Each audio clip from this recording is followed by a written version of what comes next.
ډیرو درنو او قدرمنو لیدونکو پام وکړئ د نن ورځې تازه مهم او وروستۍ خبرونو ته. لومړی خبر: امریکایي رسنۍ وایي په دوحه کې د اسلامي امارت د چارواکو او امریکایي پلاوي ترمنځ به د بحث تر ټولو مهم موضوع کابل کې د امریکا د سفارت بیرته پرانیستل وي، چې افغان لوري به په جدي توګه غوښتونکی هم د دې دی. ویل کېږي چې له امریکایي لوري څخه پلاوي کې د افغان سولې لپاره د امریکا خاص استازی زلمی خلیلزاد حضور نه لري. دوهم خبر: ملګرو ملتونه وایي افغانستان سره د بشري مرستو لپاره دي عملاً پیسې ورکړل شي. د ملګرو ملتونو د کډوالو د ادارې مشر فلیپ ګراندي ویلي له افغانستان سره د بشري مرستو ژمنې شوې دي، اوس په کار ده چې دا پیسې عملاً ورکړل شي، ځکه په افغانستان کې اوس مهال سمدستي نورو سرچینو ته اړتیا لیدل کېږي. ګراندي همداراز وویل چې د ملګرو ملتونو د کډوالو له ادارې سره دا اعلان شوي $300 میلیونه مرستې یوازې 18 سلنه دوی ته رسیدلې دي.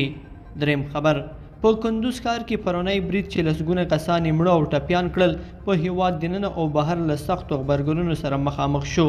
د بشري حقونو د څار سازمان د اسیا د برخې مسؤلې پیتریشیا وویل دا برید ښایي چې د افغانستان اقلیتونو ته لا هم ګواښ متوجه دی. د افغانستان د بشري حقونو خپلواک کمیسیون پر خپله ټویټر پاڼه دا برید په کلکه غندلی او د یې د هدفي وژنو د دوام یو بل جنایت بللی دی. همدارنګه پخواني ولسمشر حامد کرزي هم دغه برید په کلکه غندلی او یاد برید یې د ټولو اسلامي او انساني ارزښتونو خلاف عمل بللی دی. څلورم خبر: چین وایي د افغانستان په تړاو په مسکو کې په جوړیدونکي کنفرانس کې ګډون کوي.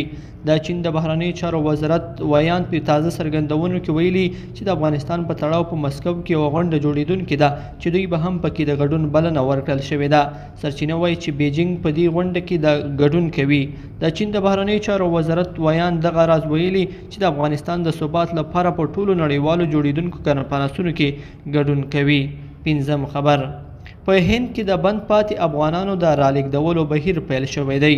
په افغانستان کې تر وروستیو تحولاتو وروسته په سلګونه افغانان چې ډیری یې د درملنې لپاره هند ته تللي وو د هوایي پروازونو د بندښت له امله بند پاتې شول، خو اوس تازه افغانستان ته د رالېږدولو بهیر پیل شوی دی. لیدونکو په دې هیله چې دا مطلب به مو تر پایه راسره لیدلی وي، که مو دا ویډیو خوښه شوې ویډیو لایک کړئ او چینل سبسکرایب کړئ. تر بیا ښه وخت.